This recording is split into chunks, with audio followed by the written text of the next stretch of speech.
Pets and My Little Pony, these things have been a staple of the franchise since, well, the beginning, either on the show or toys. Which leads me to ask, who is the best pet in MLP? Hello everyone, my name is Sugarflake and today let's try and find the best pet in MLP. But not by how they look, but rather by what they actually did in the show, comics, or even in the books. So, let's begin. But first, some honorable mentions. These are pets that only had one appearance in G4 or that I don't have much to say, beginning with Albus. Albus was Brainbird's dog and he appeared in the book Fluttershy and the Fine Furry Friends Fair. And while he didn't do much in the book, I put him in honorable mentions because I find the idea of Brainbird having a dog quite cute and amusing, which is the same thing that I could say for Quincy. Quincy was the pet of none other than Discord and he was a clownfish. He appeared in Discord and the Ponyville Players Dramarama, and just like Albus, I find it super interesting and funny that Discord, you know, the Lord of Chaos, has one of the most common and boring pets out of everyone in G4. But I'm guessing that that's a way to balance all the chaos in his life. And finally we have Ray and Pee-wee. Now these two are very similar to each other as they were pets that while having multiple appearances in the show, they had very short stories, with Ray being chosen by Sunset in the short Pet Project, and Pee-wee being rescued by Spike when he was an egg, and while not being Spike's pet for long, he had a very heartwarming and sweet story with Spike, and also helps that Pee-wee gave Spike one of the first instances of character development and growth in the show. And while these pets weren't the most prominent, they had fun concepts in their own way. But we're here to find the best pet in MLP. And what a better way to start than with the worst one, this one being Twiggy. Twiggy was, well, a stick, and as a pet he didn't do much of anything, and just, He's just standing there, menacingly! Yeah, exactly, because he was, well, a stick, which sadly can also be said for our next pet, but one that was better than Twiggy, and of course I'm talking about Boulder. Now, yes, well, you might be saying, but wait, Boulder is just a rock.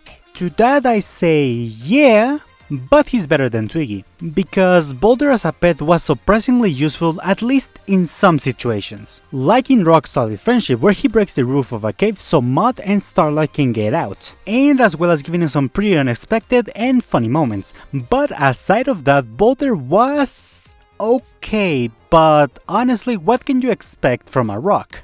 And okay, this might not be exactly pets, so why don't we fix that with Opalescence? Opalescence is a weird one because she began as a very prominent and funny pet, with her trying her best to deal with Rarity's antics and even having her moments to shine. Like in Testing 123, where she did a great job portraying Princess Luna or even giving Sweetie Belle a haircut. But as a whole she's not bad, but she's not amazing, although that's not entirely her fault, as she would get less and less appearances in the later seasons. And she wasn't the only one, as that also happened to Winona. Winona is also a weird one, as I find her incredibly cute and charming as a pet, but I can't say that she's the best one, simply because she didn't do much of anything in the show or in the comics. And the only way that I could describe her is basically just a work and family dog. And just like Opalescence, she would get less and less appearances in the later seasons, but I do like her mainly because she's incredibly cute. And here's a little bit of a hot take. Winona's cuter in Pony Life. What the actual fuck did you just say to me right now? Get out of my sight. Get out of my sight. So, okay, maybe a good pet doesn't necessarily need to be cute. Maybe a good pet needs to be helpful, and there's no better pet for this than Owlicious. Owlicious is a pet that got introduced in one of the worst episodes of Season 1, but that doesn't mean that he's bad, far from it. He's a very useful and attentive pet for Twilight. And also being a good friend towards Spike, acting as the voice of reason between the two, something that I never really understood, but hey, maybe Spike is half owl, who knows. And also being a quite creepy pet. Is it just me?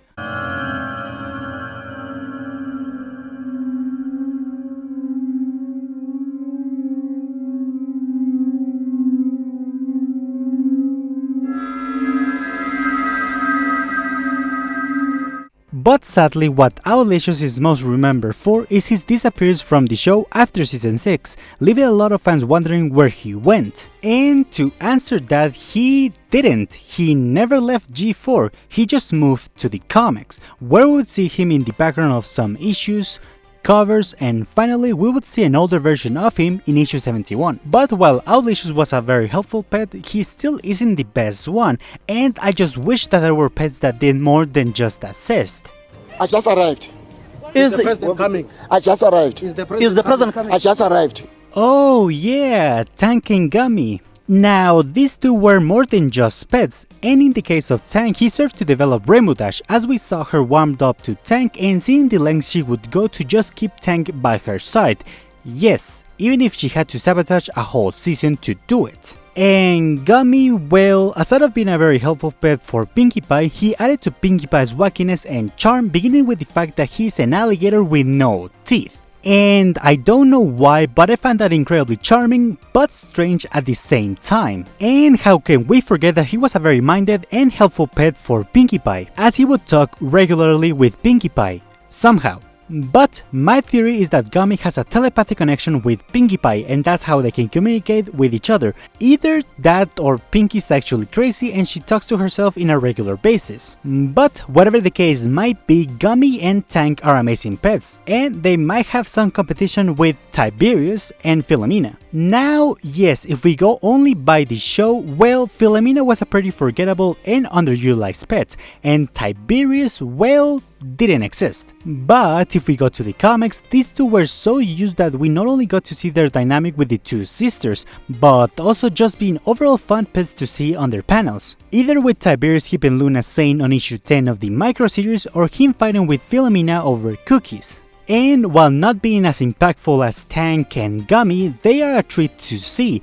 And I wasn't the only one, as these two had a lot of fans discussing who was the best pet between the two. And while both of them are awesome, it's obviously Tiberius. I mean, look at him, he's so cute. And the princesses weren't the only royalty that had pets, because we also have Bunny.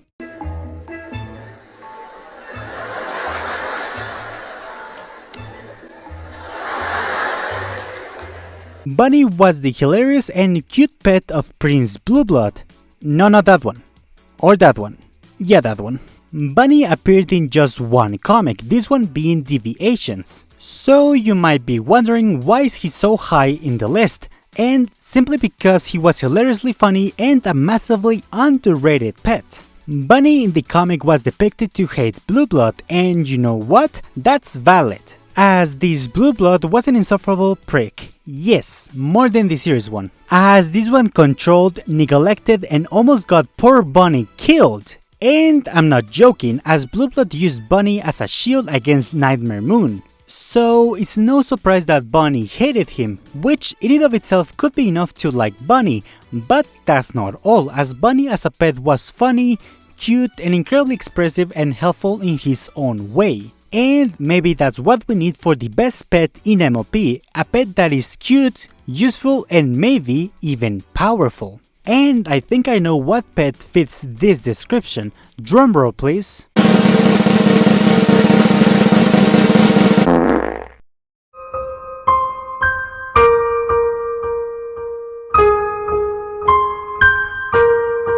Okay, let me explain. While yes, Angel on the surface might not be a good pet, because for the majority of the show he was either ungrateful towards Fluttershy, or in other times he was egotistical, self-entitled, and basically just a massive prick. But if we ignore all of that, Angel not only was one of the most useful pets in MLP, but maybe even one of the most powerful ones. For one reason, he can communicate with other animals, something that might not seem like that amazing of an ability, but as we saw in issue 23 of the MLP comics, this is far from the truth, as thanks to this ability he rounded all of the main 6 pets and saved Ponyville from a creature called a Kelpie. A creature that can control other ponies and use their abilities. And that's not all, as we also learned that Angel was a pretty good strategist and commander, as he not only made a plan worthy of a leader of Equestria at war, but also highlighted the strengths of each of the main 6 pets.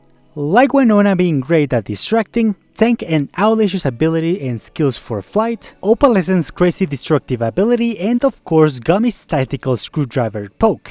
And this is what makes Angel such a powerful and dangerous pet. In theory, because despite what we saw, this is the only instance Angel did something like this. Which means that Angel could have helped the main six all this time, but he decided just not to do it. Oh. Wow, now that I think about it, maybe Angel does suck as a pet.